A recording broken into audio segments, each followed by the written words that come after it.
Good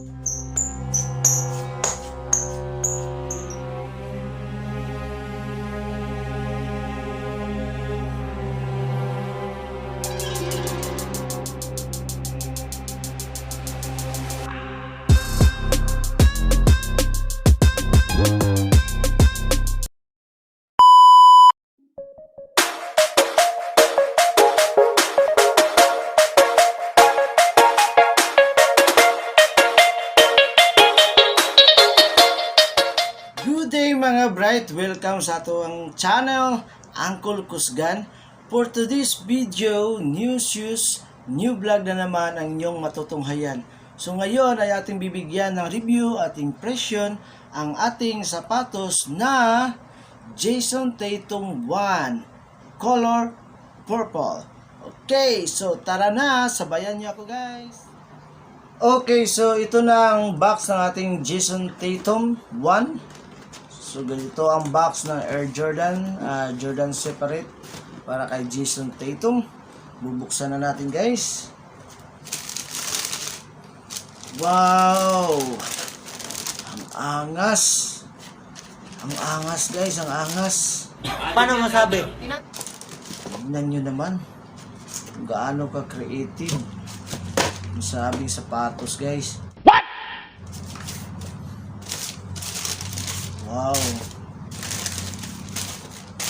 Yung klase sa sapatos guys na unang tingin mo pa lang masasabi kang wow. Okay, B-roll na tayo. B-roll.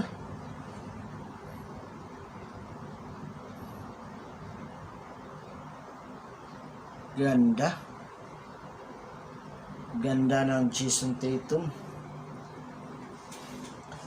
Okay, wag nang patumpik-tumpik pa at atin nang tuklasin ang ganda ng Tatum 1. Okay, magsisimula na naman tayo dating gawi.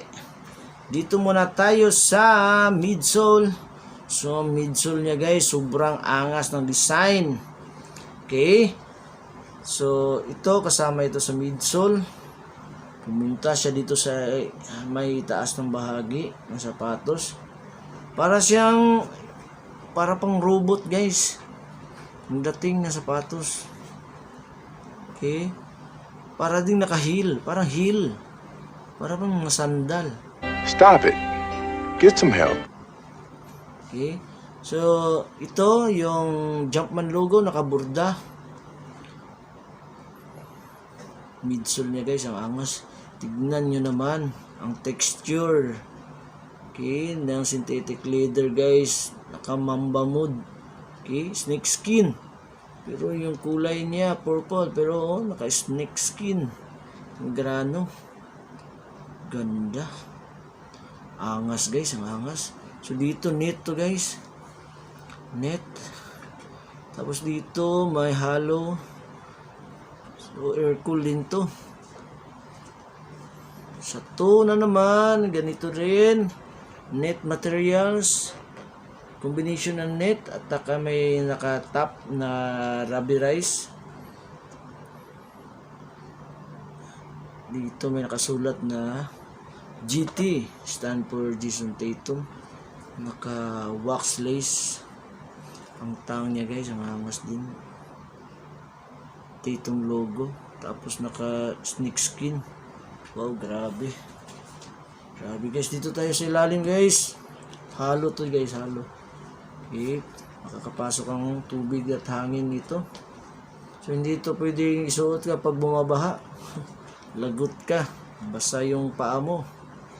Oh my God! Wow! Tingnan nyo naman guys. Grabe. Grabe ang design. Tignan natin sa loob.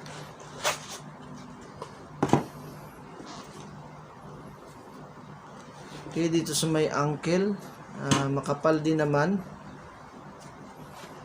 Tignan natin yung insole. Insole ng sapatos, guys.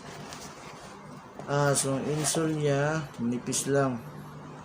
Gaya ng mga normal na sapatos.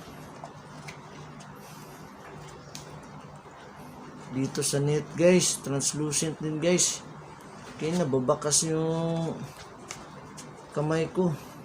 Naninagan ko yung kamay ko, guys.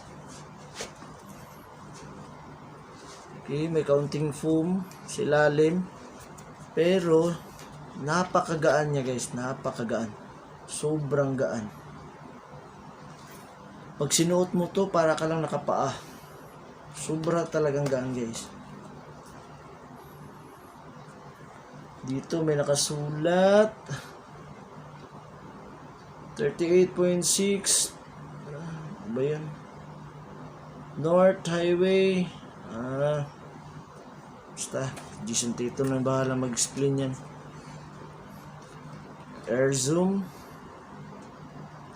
Okay, yung spike niya dito, yung sa outer sole niya, guys, ay naka-gumsole dito na part, gumsole to, guys. Pagdating naman dito, rubber materials. Okay, rubber materials, pero dito naka-gumsole. Sa likod naman may pirma ni Tatum, tsaka yung number 0 niya. Dito naman may Jumpman logo na maliit. Grabe talaga ang angas. May combination kasi ng gold. May touch ng gold. Yun ang nagdagdag ng pagkaangas niya, guys. Tignan nyo naman. Grabe. Grabe ang pagka-design. Hindi ng engineer. Tagtad pa rin ang tahi, guys, oh. Hindi tinipid. Solid. Solid pa rin, guys. Solid, oh. Tignan nyo naman sa lalim. Solid. No! God, please, no! No! No! No! Wow. Amazing. Amazing, guys. Amazing. Paano mo nasabi mabilisan? Ganda naman. Ganda naman. Ganda naman ang Jason Tatum. Sa kabila, same pa rin. Walang naiba.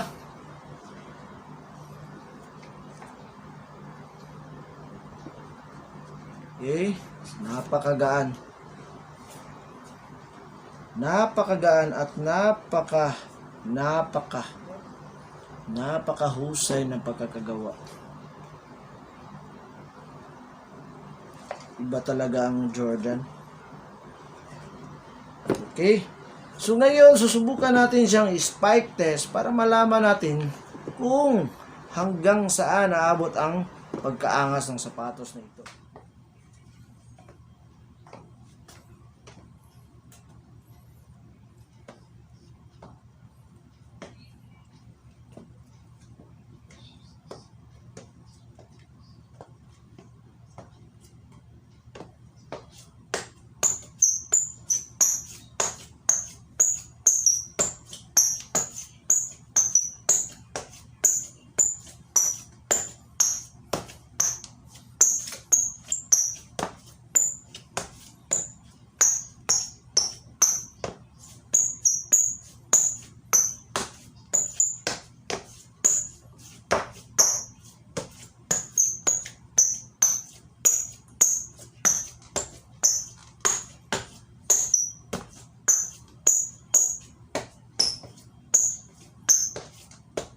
Okay, so tapos na nating ma-spike test ang ating Jason Tatum 1 ng napakaangas. So bibigyan natin ng review 5 to 10. Siya ay nasa number 9 dahil sa magaan at maganda ang kanyang texture at saka malupit pagdating sa spike. So kung nagustuhan ninyo ang vlog natin ngayon, paki-hit ang button ng subscribe at paki-ring ang bell para maging updated kayo sa ating mga susunod pa na mga vlog. Ito po si Uncle Kusgan. Hanggang sa muli. Paalam!